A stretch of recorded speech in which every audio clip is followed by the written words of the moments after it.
आज हम लोग यहाँ पे देखेंगे बिहार बोर्ड वर्ग 8 का गणित। और इसका जो हम लोग देखेंगे अध्याय 13। तो देखिए अध्याय 13 में हम लोगों को पढ़ना है क्षेत्रमिति। और क्षेत्रमिति को अंग्रेजी में मेंसुरेशन कहा जाता है।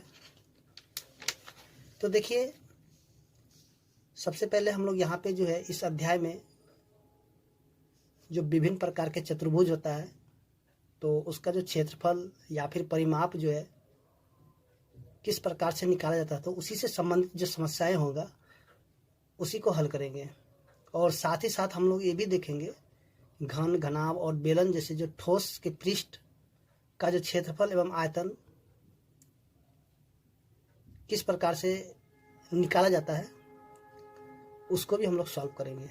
ठीक है, तो देखिए यहाँ पे सबसे पहले हम लोग शुरू करेंगे परिमाप और क्षेत्रफल से,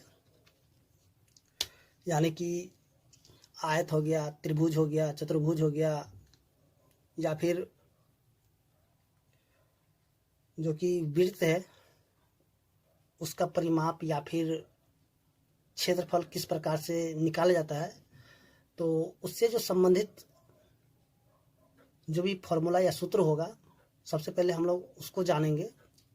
उसके बाद जो क्वेश्चंस हैं 13.1 में तो उसको भी हम लोग सॉल्व करेंगे। तो चलिए यहाँ पे सबसे पहले हम लोग देखेंगे जो हम लोग पिछले कक्षाओं से पढ़ते हुए आ रहे हैं। तो देखिए यहाँ पे हम लोग सबसे पहले जो आकृति ले लेते हैं आयत की। ठीक है, तो देखिए आयत को जो है अंग्रेजी में क्या बोलेंगे, रेक्टेंगल। ठीक है, आयत को अंग्रेजी में क्या बोलेंगे, रेक्टेंगल। इसमें जो है लंबाई होगा और चौड़ाई होगा। तो जैसा कि हम लोग जानते हैं कि आयत में जो है जो आमने सामने की जो भुजा होती है क्या होता है, बराबर होता है। ठीक है, कहने मतलब यहाँ पे जितना होगा वो सामने वाला जो भुजा होगा वो दोनों के दोनों समान होगा। ठीक है, और यहाँ पे जितना होगा ये सामने वाला भी उतना ही होगा। ठीक है, तो देखिए यहाँ पे जो है अगर हम इसको मान लेते हैं एल, एल फॉर लंबाई। ठीक है, चलिए यहाँ पे इसको बोलते हैं लंबाई। तो लंबाई को जो हम लोग यानी कि लेंथ, इसको अंग्रेजी में बोला जाता है लेंथ। तो इसको हम लोग शॉर्टकट में क्या लिख देते हैं, एल लिख देते हैं। ठीक है, अगर ये वाला एल है तो ये सामने वाला भी एल है। ठीक है, और इधर वाला जो है इसको बोलते हैं हम लोग चौड़ाई। तो चौड़ाई को अंग्रेजी में क्या बोलते हैं, ब्रेथ।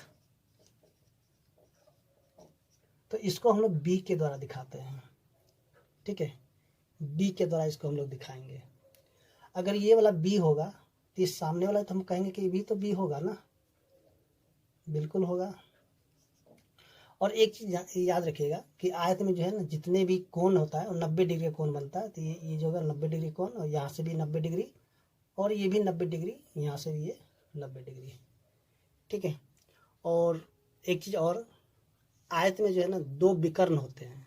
कितने विकर्ण होते हैं, तो विकर्ण क्या होता है, यहाँ से जो है अगर यहाँ से ये लाइन को इसे मिला दे इसमें, और यहाँ से एक मिला दे, सॉरी यहाँ पे थोड़ा टेढ़ा हो गया है। चलिए यहाँ से देखिए। ठीक है, ये सीधा, चलिए ये सीधा हो गया। तो इसमें जो है दो विकर्ण होगा।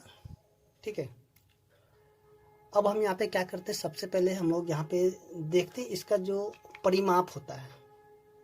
ठीक है, वो किस प्रकार से निकाल सकते हैं। तो देखिए यहाँ पे परिमाप, तो एक चीज जानिएगा, परिमाप को जो है ना बहुत सारा नाम, मतलब अगर वर्ड प्रॉब्लम देखते हैं तो परिमाप को जो है बहुत सारा नाम से जानते हैं हम लोग। तो आप लोग जो किताब में थोड़ा सा रीडिंग दे दीजिएगा तो आपको मिल जाएगा वहाँ पे।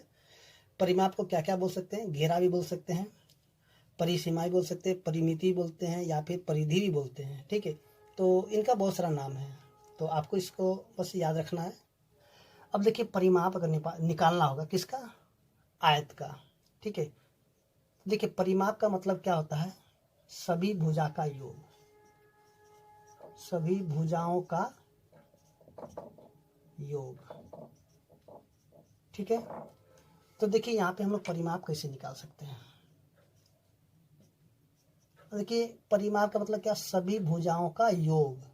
ठीक है, तो देखिए यहाँ पे अगर हम यहाँ से शुरू करते हैं, अगर ये वाला साइड से, तो ये वाला क्या था? ये वाला एल था ना, यहाँ पे लेते हैं एल, फिर प्लस में इधर देखिए क्या बी है, तो ये हो गया बी, फिर देखिए इधर क्या है? एल है, और यहाँ क्या है? बी है। ठीक है ना, यहाँ पे है ना एल प्लस में बी प्लस में एल प्लस में बी। तो एक चीज़ यहाँ पे गौर कीजिए, आपको यहाँ पे क्या दिख रहा है? देखिए यहाँ पे एक तो एल यहाँ भी है और यहाँ भी एल है, तो कितना हो गया? 2L हो गया ना। बी कितना है? यहाँ भी बी है और यहाँ भी है, तो दोनों को जोड़ देते हैं, अगर समान समान है तो इनको जोड़ देते हैं, तो कितना होगा? 2B हो गया ना। तो देखिए अगर यहाँ से इन दोनों में से अगर हम यहाँ से 2 को कॉमन ले ले तो बचेगा क्या?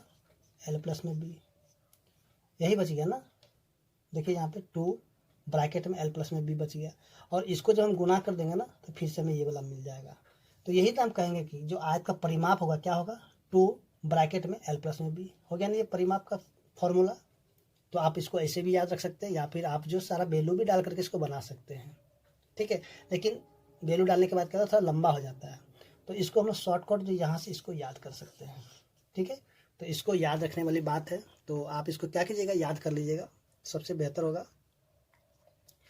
तो चलिए अब आगे देखते हैं इसका जो कि क्षेत्रफल होता है, उसको हम लोग किस प्रकार से निकाल सकते हैं। देखिए आपको जो है ना, अगर इसमें से कुछ भी अगर गायब कर दे तो आपको यही फॉर्मूला, मेन फॉर्मूला यही हो गया। ठीक है, इसके सहारे आप जो है अगर परिमाप दे दिया है, तो अगर लेंथ भी दे दिया तो आपको ब्रेथ निकालने बोलेगा, तो आप इसी फॉर्मूला के यूज करके आप आसानी से निकाल सकते हैं। ठीक है, तो चलिए अब यहाँ पे हम देखते हैं जो क्षेत्रफल निकालने का जो फॉर्मूला होता है। ठीक है, चलिए यहाँ पे देखते हैं, जैसे कि एक आयत हो गया, इसका नाम देते ABCD। ठीक है, और यहाँ से हम क्या एक विकर्ण को खींच देते हैं, हो गया ना। यहाँ पे 2, यानी कि देखिए 2 त्रिभुज मिल करके एक आयत बनाते हैं, यानी कि 2 समकोण त्रिभुज, सॉरी त्रिभुज नहीं, समकोण त्रिभुज। यहाँ पे 90 डिग्री है और यहाँ भी 90 डिग्री है, और यहाँ भी 90 होगा, यहाँ भी 90 होगा। ठीक है, तो यहाँ पे हम देखेंगे कि 2 समकोण त्रिभुज मिल करके एक आयत का निर्माण कर रहा है। ठीक है, तो यहाँ पे हम लोग देखेंगे कि क्षेत्रफल निकाला, जैसे कि हम लोग यहाँ पे जानते हैं कि ये L होता है तो ये भी L है, और ये B है तो ये भी B है कि नहीं? बिल्कुल है। तो देखिए अब यहाँ पे हमें क्या करना होगा कि अगर आयत का क्षेत्रफल निकालना होता है तो यहाँ पे हम क्या करेंगे कि लिखते हैं, चलिए यहाँ पे आयत का क्षेत्रफल बराबर क्या होगा? त्रिभुज ABD का क्षेत्रफल, और जोड़ देंगे किसमें? फिर से ऊपर वाला त्रिभुज है, यहाँ पे देखिए ABD का क्षेत्रफल और जोड़, फिर से यहाँ पे त्रिभुज, यहाँ से देखिए BCD का क्षेत्रफल। ठीक है, तो एक चीज जानिएगा कि त्रिभुज का जो क्षेत्रफल होता है, यानी समकोण त्रिभुज का जो क्षेत्रफल निकालने का फॉर्मूला क्या होता है? 1/2 गुना में B गुना में H, ये होता है त्रिभुज का क्षेत्रफल निकालने का, यानी समकोण त्रिभुज का। तो देखिए यहाँ पे ABD यानी कि यहाँ पे समकोण त्रिभुज है, तो यहाँ पे लिखे 1/2 गुना में, चलिए यहाँ पे इसका बेस का L है तो लिख देते हैं L, और इसका ऊंचाई क्या है? B है, तो इसको हम B लिख देते हैं, फिर प्लस 1/2 गुना में। अब देखिए यहाँ पे फिर से देखेंगे वही चीज़ कि अगर ऊपर में देखते हैं यहाँ पे इसका जो, अगर यहाँ पे इसको बेस मानते हैं तो ये क्या है? L है, और इसका ऊंचाई क्या है? B है। ठीक है, अब देखिए यहाँ पे दोनों के दोनों मिल रहा है कि नहीं मिल रहा है? 1/2 into L into B, 1/2 into L into B, यानी कि दोनों समान समान मिल रहा है। इसको हम क्या लिखेंगे? यानी कि 2 बार तो लिख सकते हैं ना, 2 गुना में 1/2 गुना में L गुना में B। देखिए 2 से 2 कट गया, तो बचा क्या? L गुना में B, यही ना होता आयत का क्षेत्रफल। ठीक है, ये हो गया आयत का क्षेत्रफल का फॉर्मूला। तो हम लोग ऐसे भी इसको याद कर सकते हैं कि जो आयत का क्षेत्रफल होगा L गुना में B। तो चलिए यहाँ पे हम लोग क्या करते हैं कि ज़्यादा फार्मूला का एक्सप्लेन नहीं कर करके जो मेन जो फार्मूला है जो कि यहाँ पे क्वेश्चंस में जो पूछेगा, ठीक है, उसी का फार्मूला हम लोग देखते हुए और इसका जो प्रश्न है उसको हम लोग सॉल्व करेंगे। ओके, क्योंकि यहाँ पे ज़्यादा फार्मूला का एक्सप्लेन करें तो वीडियो बहुत ज़्यादा लंबा हो जाएगा। तो चलिए अब आगे हम लोग देखते हैं। अब देखिए जैसे कि यहाँ पे हम लोग देखते हैं वर्ग। तो वर्ग क्या होता है? वर्ग को इंग्लिश में हम लोग क्या बोलते हैं? स्क्वायर। ठीक है, तो स्क्वायर जो इस प्रकार से होगा, सॉरी यहाँ पे थोड़ा सा मिस्टेक।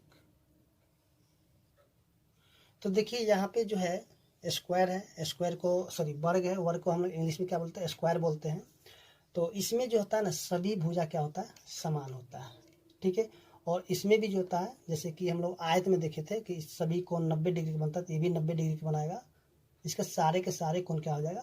90 डिग्री का। ठीक है, और देखिए अगर इसकी जो भुजा को सॉरी यहाँ पे एक चीज़ और देख लीजिए, यहाँ भी दो विकर्ण बनाएगा। यहाँ से इसको अगर मिला दे एक विकर्ण हो जाएगा यहाँ से ये वाला, और यहाँ से एक विकर्ण हो जाएगा। इसमें भी दो विकर्ण होता है। तो देखिए यहाँ पे जो है अगर इन सभी भुजा को अगर ए है, ठीक, इसके भुजा का हम मान लेते हैं ए। अगर ये ए है तो ए भी ए होगा, और ए भी ए होगा, ए भी ए होगा, यानी कि सभी के सभी भुजा जो हो जाएगा यानी ए हो जाएगा। ठीक है, अगर हमें इसका परिमाप निकालना होगा तो परिमाप भी हम उसी प्रकार से निकाल सकते हैं जैसे कि अभी हमने जो आयत है तो आयत के लिए हमने किया था, तो उसी प्रकार से इसको भी हम लोग कर सकते हैं, यानी कि सभी भुजाओं का योग क्या हो जाएगा? बराबर परिमाप हो जाता है। ठीक है, तो यहाँ पे हम कह सकते हैं ना कि ए प्लस में ए प्लस में ए प्लस में ए, तो कितना ए हो गया? 1 2 3 4, तो हो गया 4 ए। यही हो गया ना परिमाप किसका? वर्ग का परिमाप क्या होगा? 4 ए। ठीक है, और क्षेत्रफल निकालना होगा तो क्षेत्रफल भी उसी प्रकार से हम लोग निकाल सकते हैं। तो सीधे सीधे हम यहाँ पे करते हैं ए गुना में ए, यहाँ पे ए स्क्वायर। ठीक है, और ए को हमने क्या भुजा मानते हैं, या फिर हम सीधे सीधे से कैसे भुजा का स्क्वायर भी कर सकते हैं। ठीक है, या फिर इसको जो जैसे 4 ए लिखे थे यहाँ पे इसको ऐसे भी लिख सकते हैं 4 गुना में भुजा। ठीक है ना, तो आप जो जैसे भी आपको इसको याद रखना है उसको आसानी से याद रख सकते हैं। तो चलिए अब आगे हम लोग देखते हैं एक और।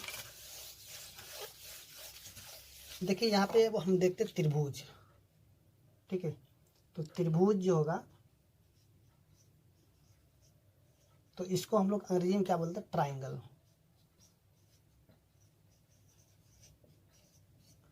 तो देखिए ट्राइंगल जो होता है ना यानी कि 4 प्रकार के होते हैं। तो यहाँ पे सारा बताना तो संभव नहीं है, तो यहाँ पे जो भी हमें ज़रूरत है सिर्फ हम उसी का ही बताएंगे। तो देखिए यहाँ पे हम लोग देखेंगे जो समकोण त्रिभुज होता है, तो समकोण त्रिभुज होना चाहिए या फिर इसमें जो ऊंचाई होना चाहिए समकोण त्रिभुज, जैसे कि यहाँ पे हम लोग देखते हैं ये वाला। ठीक है, ये हो गया 90 डिग्री का, यानी कि 90 डिग्री एक जो है बनना चाहिए उसमें। तो यहाँ पे देखिए अगर अगर ये वाला बी है तो ये क्या हो जाएगा? एच हो जाएगा, इसका हाइट हो जाएगा। तो इसको हम लोग ऐसे भी लिख सकते हैं, यानी कि त्रिभुज का अगर परिमाप अगर निकालना होगा तो परिमाप भी ऐसे ही हम कर सकते हैं, यानी कि सभी भुजाओं को हम लोग जोड़ देंगे तो त्रिभुज का परिमाप निकल जाएगा। तो अब यहाँ पे त्रिभुज का जो मैंने कौन से प्रकार के त्रिभुज बन रहा है तो उसको आपको याद रखना होगा। त्रिभुज के लिए आपको सीधे सीधे करना है कि सभी भुजाओं को जोड़ दीजिए तो परिमाप निकल जाए। चलिए यहाँ पे हम क्या करते हैं कि इनको हम मान लेते हैं ए, इसको करते हैं बी और इसको कर देते हैं सी। ठीक है, ये समकोण त्रिभुज है, लेकिन फिर भी आप किसी भी त्रिभुज के लिए आप काम कर सकते हैं परिमाप के लिए, यानी कि ए प्लस में बी प्लस में सी। ठीक है, अगर त्रिभुज जो है यानी कि अगर ये विषमबाहु त्रिभुज होगा तो उसमें भी कर सकते हैं, समबाहु समद्विबाहु, आप सभी त्रिभुज में इसका यानी कि परिमाप के लिए काम कर सकते हैं। ठीक है, अब रहा यहाँ पर क्षेत्रफल वाली बात। तो क्षेत्रफल के हम क्या करेंगे? 1/2 गुना में बी गुना में एच करेंगे। ठीक है, तो ये हमें क्षेत्रफल मिल जाएगा। ठीक है, त्रिभुज ऐसा होना चाहिए या फिर ऐसे करके त्रिभुज में ऊंचाई की बात होनी चाहिए। ठीक है, अगर क्वेश्चन अगर हम लोग देख रहे हैं क्वेश्चन में, अगर क्वेश्चन में अगर ये बोला जा रहा है कि त्रिभुज की ऊंचाई, ठीक है, तो ऊंचाई देगा तो ऐसे अगर त्रिभुज बना था 20 से ऐसे करके ऊंचाई हो सकता है। ठीक है, और ये 90 डिग्री का यहाँ पे कोण बना ही देगा, तो ये त्रिभुज हो गया और इसके ऊंचाई जो है बीच वाला ऊंचाई हो गया। और नीचे में जो है इसको हम लोग आधार भी बोल देंगे।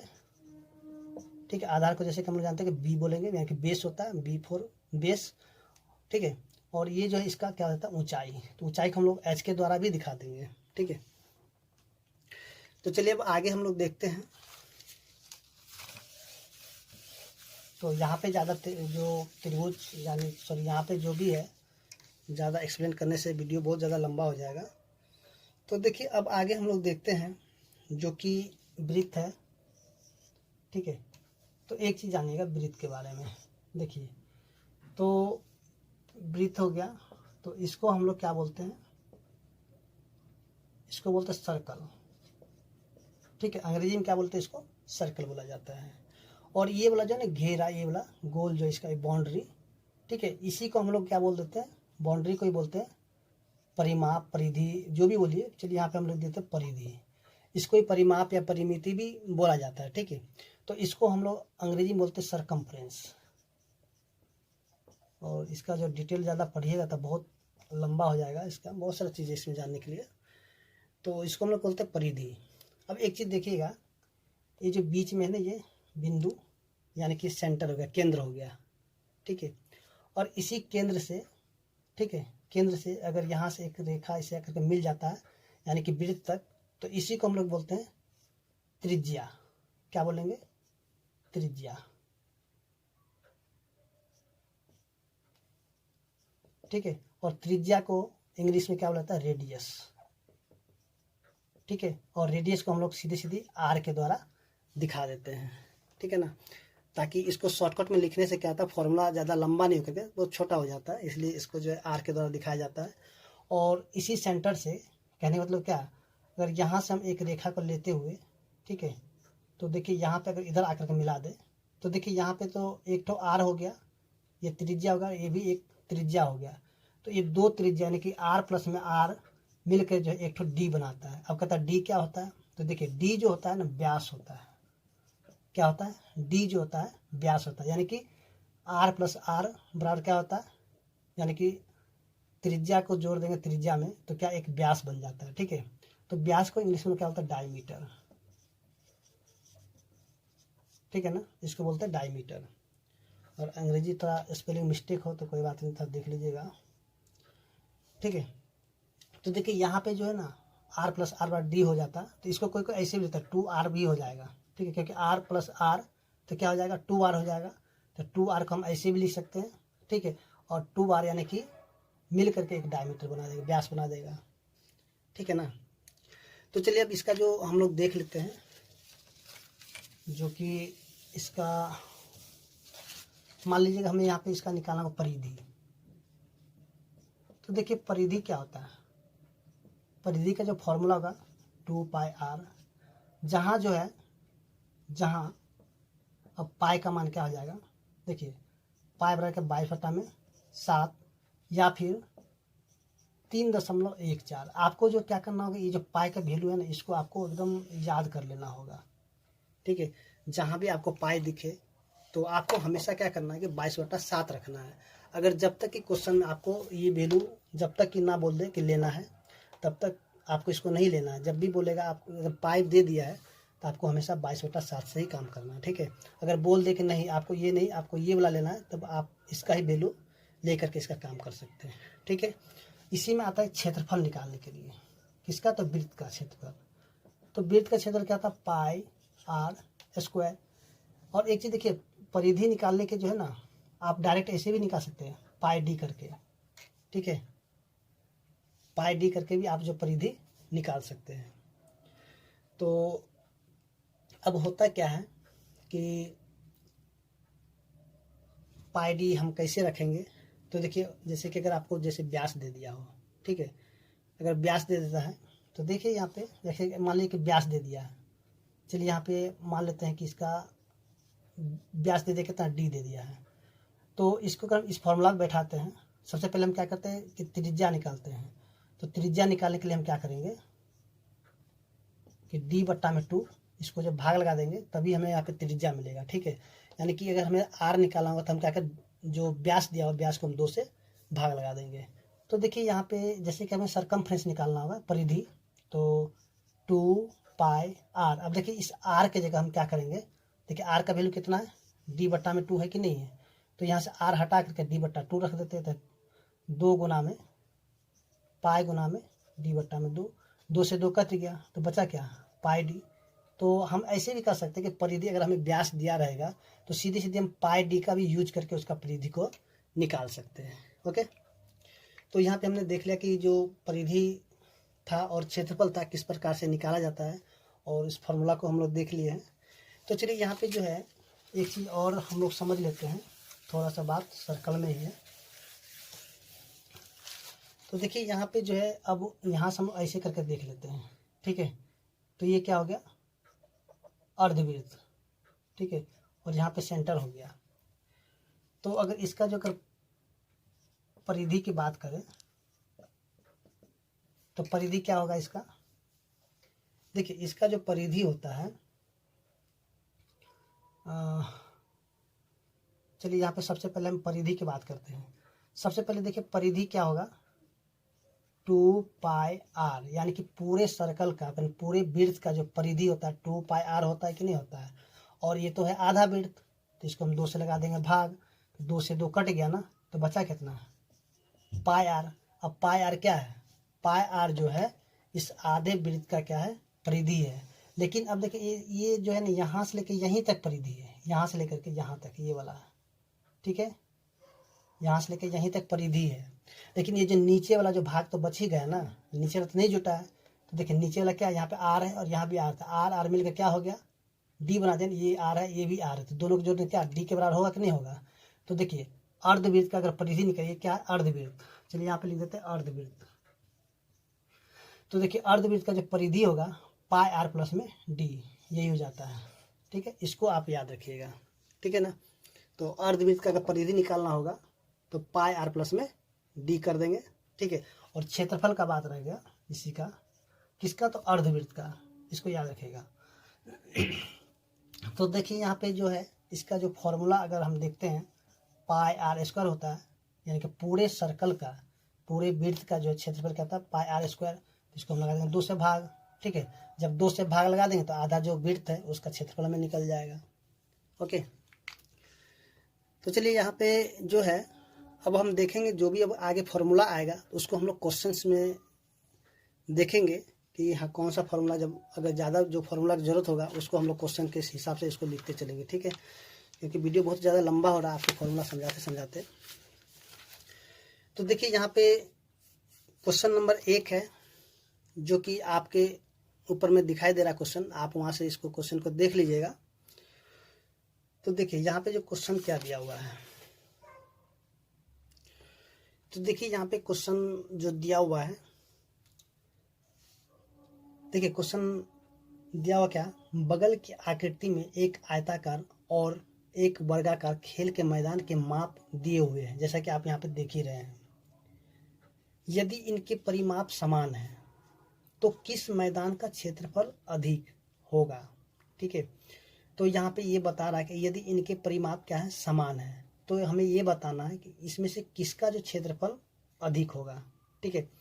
तो देखिए यहाँ पे हम क्या करते हैं कि परिमाप को जो है, चलिए यहाँ पे जो है परिमाप को भी हम लोग निकाल लेते हैं, ठीक है। तो देखिए यहाँ पे क्वेश्चन नंबर 1 का जो है, सबसे पहले यहाँ पे क्या दिया, वर्ग। तो यहाँ पे लिखते हैं वर्ग की भुजा, वर्ग की भुजा। तो जैसा कि हमने बताया था उसको हम मान लेते हैं ए, ठीक है। अब देखिए ए कितना देते, 80 मीटर, ठीक है। उसके बाद चलिए यहाँ पे जो जो चीज़ दिया उसको पहले हम लोग लिख लेते हैं फ्रेश में, उसके बाद फिर इसको सॉल्व करने में आसानी होगा। तो देखिए यहाँ पे जो आयत का, चलिए यहाँ पे कर देते हैं लंबाई, यानी कि एल, तो यहाँ पे 100 मीटर हो गया, ठीक है। उसके बाद जो आयत का चौड़ाई है, देखिए चौड़ाई क्या हो जाएगा, बी, यानी कि 60 मीटर दिया हुआ है कि नहीं। यहाँ पे हमने वर्ग का भुजा भी लिख लिया और आयत का जो लंबाई चौड़ाई देता है उसको भी लिख लिए हैं। तो देखिए यहाँ पे जो कह रहा है कि इसके परिमाप समान है, ठीक है, यानी क्वेश्चन में खुद बोल दिया कि परिमाप समान है। चलिए हटाइए, इसका परिमाप हम नहीं निकालेंगे। तो बताना यहाँ पे किस मैदान का क्षेत्रफल अधिक होगा, यानी ए वाला आंसर होगा या फिर बी वाला होगा। तो हम यहाँ पे क्या करते हैं कि सबसे पहले वर्ग का जो परिमाप क्षेत्रफल होता है उसको निकाल लेते हैं, वर्ग का क्षेत्रफल। तो देखिए क्या होता है, जैसे कि हम लोग जानते हैं कि भुजा का स्क्वायर होता है, या फिर हम ऐसे बोल सकते हैं ए का स्क्वायर कर देते हैं, ठीक है, यहाँ पे ए मान लीजिए इसको, तो ए स्क्वायर हो गया। तो ए का मान कितना 80 मीटर है, तो यहाँ पे 80 गुना में 80। अब यहाँ पे देखिए मीटर स्क्वायर करते हैं, क्योंकि यहाँ पे देखिए मीटर गुना में मीटर हो जाएगा। एक चीज़ देखिए, चलिए हम आपको थोड़ा सा यहाँ पे दिखा देते हैं। 80 मीटर गुना में 80 मीटर, तो बराबर कितना 88 64, और दोनों जीरो ला के रख देंगे तो कितना 6400 मीटर स्क्वायर हो गया। किसका क्षेत्रफल? वर्ग का। ठीक है, उसी तरह हम क्या करते हैं, आयत का भी क्षेत्रफल निकाल लेते हैं। तो आयत का क्षेत्रफल क्या होता है? एल गुना में बी। तो देखिए एल का मान कितना है 100, चलिए यहाँ पे मीटर गुना में 60 मीटर, तो इसको गुना करके कितना होगा 6000 मीटर स्क्वायर। अब यहाँ पे बताइए तो किसका क्षेत्रफल अधिक है?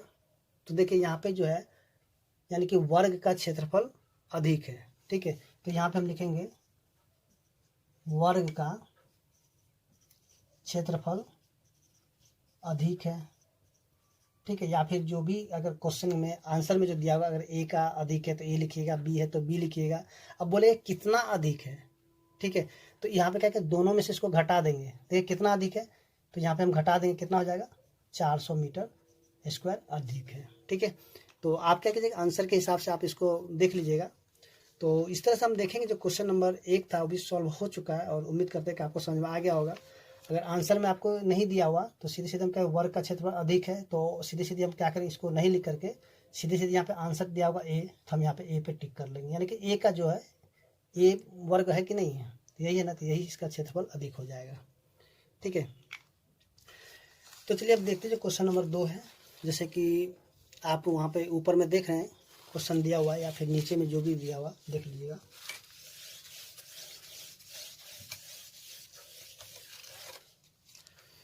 तो चलिए देखिए, जैसे क्वेश्चन दिया हुआ है आगे, तो देखिए यहाँ जो क्वेश्चन दिया हुआ है, हम यहाँ पे क्वेश्चन को पढ़ते हैं, आप लोग क्वेश्चन को ध्यान दीजिएगा। देखिए यहाँ पे दिया क्या, बिमला के पास एक आयताकार प्लॉट है। ठीक है, जैसा कि यहाँ पे प्लॉट आयताकार, ये देखिए आयताकार प्लॉट है जैसे कि चित्र में दिखाया गया है। चलिए, वह प्लॉट के बीच एक वर्गाकार घर बनाना चाहती है। जैसे कि यहाँ पे जो वर्गाकार घर भी यहाँ पे बना हुआ, लिखा हुआ भी घर। ठीक है, यानी कि वर्गाकार 40, ये भी 40, ये सभी 40-40 हो जाएगा। ठीक है ना। उसके बाद ये भी बताना कि घर के चारों ओर फुलवारी लगाना चाहते हैं। अब देखिए यहाँ पे जो खाली जगह ये वाला सब, तो इसमें वो क्या करना चाहती है, को फुलवारी लगाना चाहती है। उसे फुलवारी लगाने में 40 रुपये प्रति वर्ग मीटर की दर से कितने रुपए खर्च करने होंगे? तो देखिए यहाँ पे समझिए, देखिए ये क्या है, पूरा आयताकार एक क्या है, मैदान है, यानी कि उसके पास जगह जमीन जो भी है, आयताकार एक प्लॉट है इसमें। ठीक है ना, और इसमें से क्या इतना दूर जो वो घर बना लेती है। ठीक है ना, तो ये जो बच गया जो खाली जगह, इसी में ना फुलवारी लगाएगी। तो हम क्या करेंगे, सबसे पहले आयत का क्षेत्रफल निकालेंगे, फिर से ये जो वर्ग दिया हुआ यानी घर का क्षेत्रफल, उसको निकाल करके हम क्या घटा देंगे, तो सिर्फ यही वाला बच जाएगा ना। तो देखिए ये वाला जो बच जाएगा, तो इसी का हमें क्या करना है कि खर्च कितना होगा उसको बताना है। ठीक है, तो चलिए यहाँ पे हम क्या करते हैं, जो जो चीज़ दिया सबसे पहले हम उसको लिख लेते हैं, उसके बाद इसको सॉल्व करते हैं। तो देखिए यहाँ पे आयत का जो लंबाई है, ठीक है, तो जैसे कि हमने लंबाई को क्या मान लेते हैं एल। ठीक है ना, तो एल का मान कितना दे, चलिए 80 मीटर। उसके बाद हम फिर से लिखते हैं यहाँ पे आयत का चौड़ाई यानी कि बी। तो देखिए बी कितना दे दिया, चलिए यहाँ पे 60 मीटर है, तो इसको हम कहते हैं चलिए 60 मीटर, इसी को रहने देते हैं। ठीक है ना, उसके बाद वर्ग का भुजा कितना है 40 मीटर, यानी कि ए इसको मान लेते हैं तो 40 मीटर। ठीक है, तो आप क्या कीजिए, जैसे मीटर उटर लिखना है जैसे लिख लीजिएगा। ठीक है, तो सबसे पहले हम क्या करते हैं, आयताकार प्लॉट का क्षेत्रफल जैसे हम जानते हैं एल गुना में बी होता है। तो देखिए एल का मान कितना है 80 मीटर, और बी कितना है 60 मीटर। तो इसको गुना कर कितना होगा 4800 मीटर स्क्वायर। ठीक है, यानी कि उसका जो प्लॉट है, प्लॉट का जो क्षेत्रफल कितना होगा 4800 मीटर स्क्वायर हो गया। उसी तरह हम क्या कहते हैं, वर्गाकार प्लॉट का या फिर वर्गाकार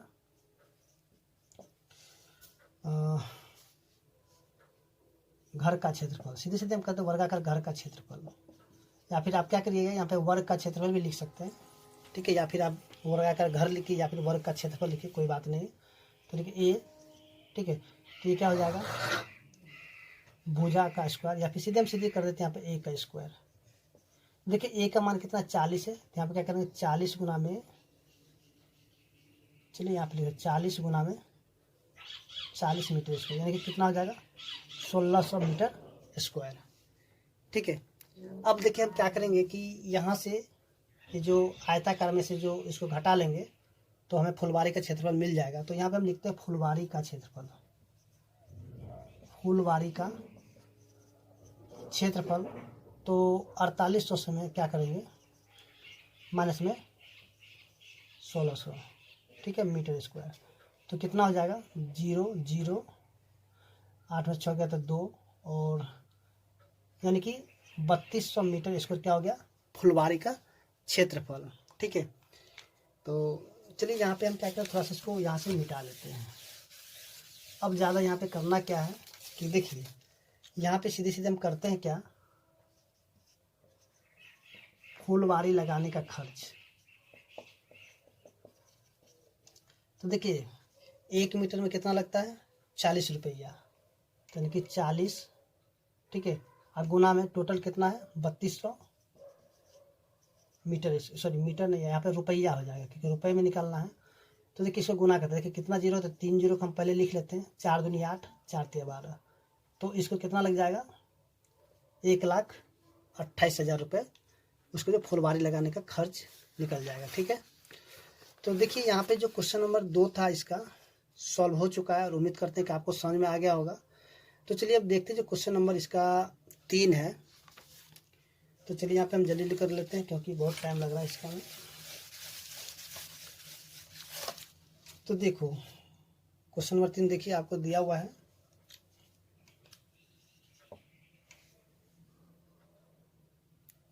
तो चलिए हमें क्वेश्चन को पढ़ते हैं।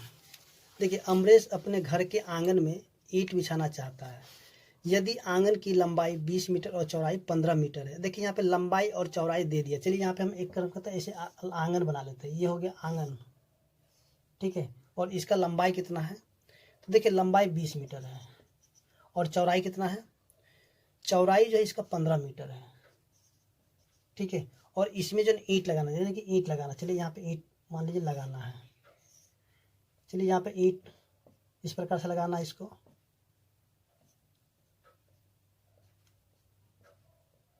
ठीक है, यानी कि आंगन में वो अपना ईंट बिछाना चाहता है। और एक ईंट जो जैसे कि ये भी क्या था आयत के आकार का होता है, तो देखिए ये ईंट हो गया एक।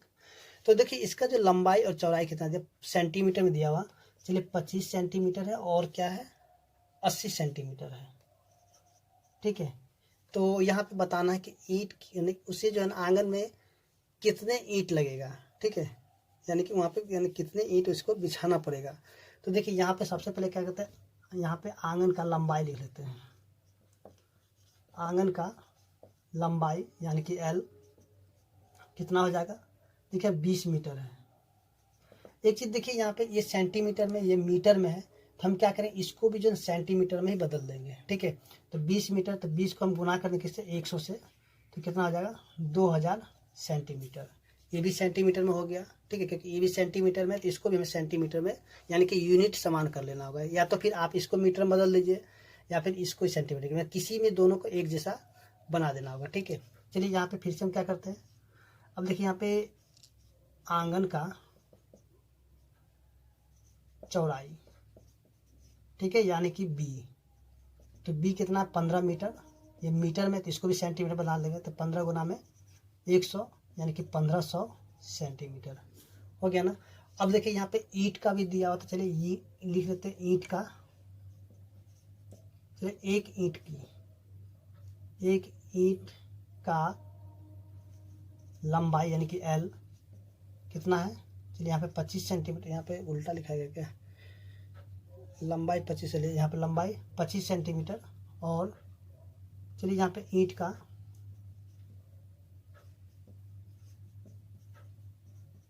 चौड़ाई यानी कि B कितना है 80 सेंटीमीटर। ठीक है, तो देखिए इसका जो हम ज़्यादा कुछ करेंगे नहीं, सीधे सीधे अब हमें अब करना क्या है, हमें अब लिखे अभी ईंटों की संख्या पूछ रहा कितना होगा, तो हम यहाँ पे लिखेंगे ईंटों की संख्या। ठीक है, तो बराबर क्या होगा, तो देखिए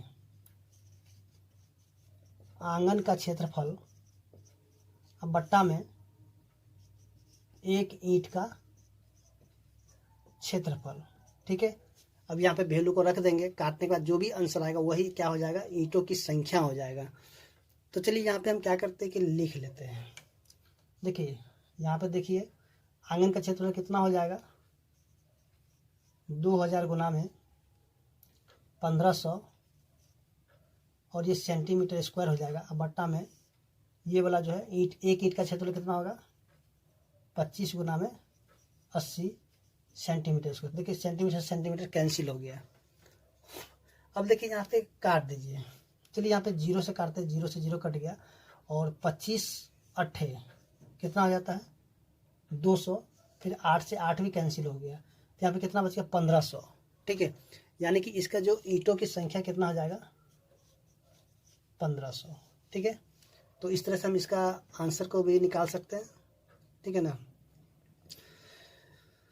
तो चलिए अब देखते हैं जो क्वेश्चन नंबर 4 है। जैसे कि आप देख रहे हैं क्वेश्चन दिया हुआ स्क्रीन पे। तो देखिए क्वेश्चन को हम पढ़ते हैं। एक त्रिभुजाकार खेत का क्षेत्रफल 600 वर्ग मीटर है तथा ऊंचाई 60 मीटर है, तो उस खेत का आधार ज्ञात करें। तो चलिए यहाँ पे देखते हैं क्वेश्चन नंबर 4। तो देखिए जैसा कि एक इस प्रकार से एक खेत दिया हुआ है, ठीक है, और इसका जो क्षेत्रफल दिया हुआ कितना, 600 मीटर स्क्वायर में दिया। चलिए इसको मीटर स्क्वायर दिया हुआ। अब कहता है कि इसकी ऊंचाई भी दिया हुआ, ऊंचाई यानी कि यहाँ से ये वाला, चलिए बीच में, ठीक है, ऊंचाई दे दिया कितना, ऊंचाई हो गया आपका 60 मीटर। ठीक है, तो इसमें बताना है कि उस खेत का आधार ज्ञात करें। तो देखिए आधार नहीं दिया हुआ तो हम केवल मान लेंगे, माना कि आधार की ऊंचाई, देखिए ऊंचाई का मानते बी, आप एक्स भी मान सकते हैं, ए भी मान सकते, कुछ भी मान सकते हैं। ठीक है, तो हम बी इसलिए मान लें, क्या बी ही आता है फॉर्मूला, चलिए हम इसलिए लिख ले बी। माना कि आधार की ऊंचाई बी मीटर है। ठीक है, तो अब देखिए यहाँ पे जो जो चीज़ दिया हो पहले हम लिख लेते हैं। चलिए यहाँ पे देखिए ऊंचाई, ऊंचाई नहीं, माना कि आधार होगा। चलिए यहाँ पे थोड़ा सा मिस्टेक हो रहा था, माना कि आधार क्या हो जाएगा, बी मीटर है। ठीक है, अब देखिए जो जो चीज़ दिया उसको लेते हैं। चलिए यहाँ पे क्षेत्रफल, यानी कि करते क्या, त्रिभुज का क्षेत्रफल दे दिया आपका कितना, 600 मीटर स्क्वायर। उसके त्रिभुज का ऊंचाई दे दिया कितना, ऊंचाई यानी कि एच दे दिया है 60 मीटर। ठीक है, तो एक चीज़ देखिए, अकॉर्डिंग टू क्वेश्चन हम यहाँ पे कर लेते हैं, यानी प्रश्न के अनुसार या प्रश्न से जो भी बोलिए आप इसको।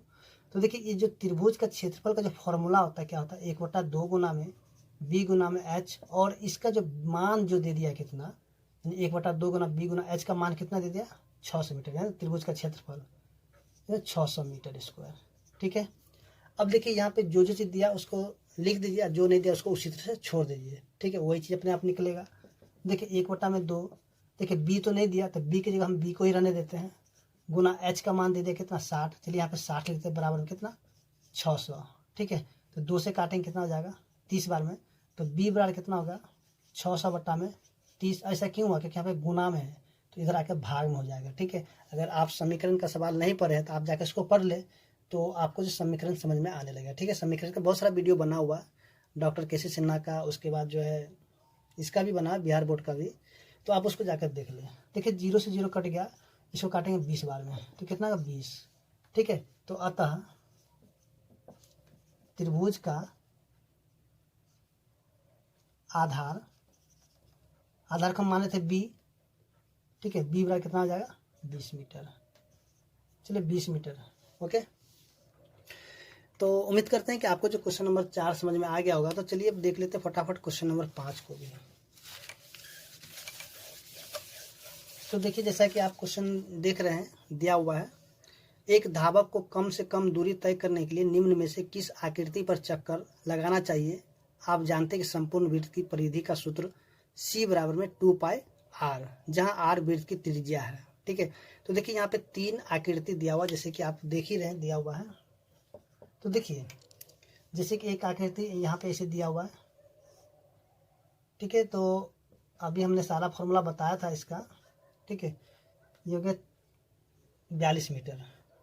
उसका एक आकृति ऐसे भी दिया हुआ है।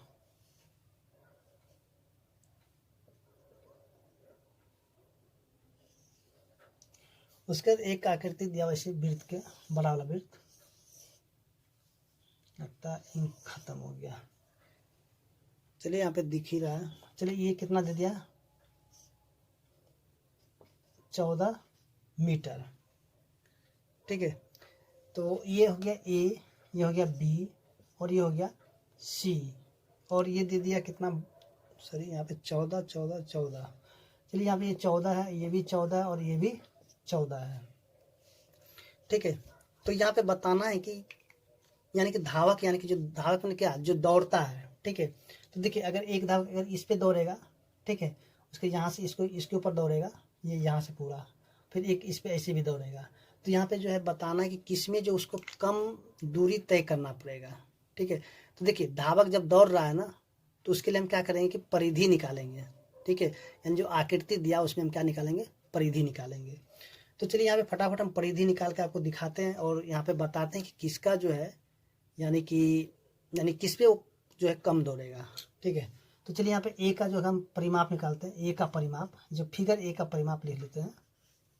तो आप यहाँ पे देखिए, तो ये क्या अर्धवृत्त है कि नहीं, अर्धवृत्त है। तो अर्धवृत्त का परिमाप या परिधि जो बोलते हैं, आपको निकाल कर बताया था फॉर्मूला क्या होता है। सबसे पहले यहाँ पे क्या करते हैं, इसके लिए जो है ना अर्ध जो ए का परिमाप निकालेंगे। तो चलिए यहाँ पे सबसे पहले हम क्या करते हैं, सबसे पहले इससे हम आर निकाल लेते हैं। तो आर क्या होगा, 42/2 काटेंगे तो हो जाएगा कितना, 21 हो जाएगा, यानी कि 21 मीटर क्या होगा, इसका त्रिज्या हो गया। ठीक है, तो ए का जो है क्या करते हैं, ए का परिमाप सीधे सीधे हम लिखते हैं, पूरा नाम नहीं लिख करके। तो आप क्या अर्धवृत्त का परिमाप भी लिख लीजिएगा तो कोई दिक्कत नहीं है। तो ए का परिमाप हम निकालते हैं, यानी कि ये फिगर ए हुआ। ठीक है, फिगर ए है, तो ए का परिमाप निकाल क्या हो जाएगा, तो जैसे कि हम बताए थे पाई आर प्लस में डी। ठीक है, ये तो दौड़ेगा ही, और इस पे भी दौड़ेगा, धावक जो है इस पे दौड़ेगा और यहाँ से इस पे भी तो दौड़ेगा ना, इसलिए पाई आर हो गया किसका, आधा वृत्त का, और इसमें जो ये नीचे जो बच गया था इसके ऊपर रख देंगे। ठीक है, देखिए पाई का मान हमने बताया था 22/7, और आर जो यहाँ पे कितना है 21 है, और प्लस में डी कितना होगा, यहाँ से देखिए डी यानी पूरा पूरा डी हो गया, कितना हो जाएगा ये 42, ये हो जाएगा मीटर में, सभी मीटर में हो गया। ठीक है, काट देंगे कितना 3 हो जाएगा, तो 22 या 66 और प्लस में 42। तो देखिए यहाँ पे कितना 6 2 8 6 4 10, यानी कि यहाँ पे जब दौड़ेगा इसमें तो 108 मीटर की दूरी को तय करेगा। एक काम करते हैं कि आपके लिए जो यहाँ पे हम लिख देते हैं ए का जो परिमाप कितना होगा 108 मीटर। ठीक है, क्योंकि यहाँ पे जगह कम है इसलिए आपको जो है बारी बारी से हम बताते हैं इसमें। अब देखिए यहाँ पे जो क्वेश्चन यहाँ पे दिया हुआ है, तो देखिए ये जो है, अब धावक जो है जब भी दौड़े इस पे दौड़ेगा, दौड़ेगा नहीं दौड़ेगा, इस पे दौड़ेगा और इसके ऊपर ही दौड़ेगा। ठीक है ना, यहाँ से इस पर और इस पर।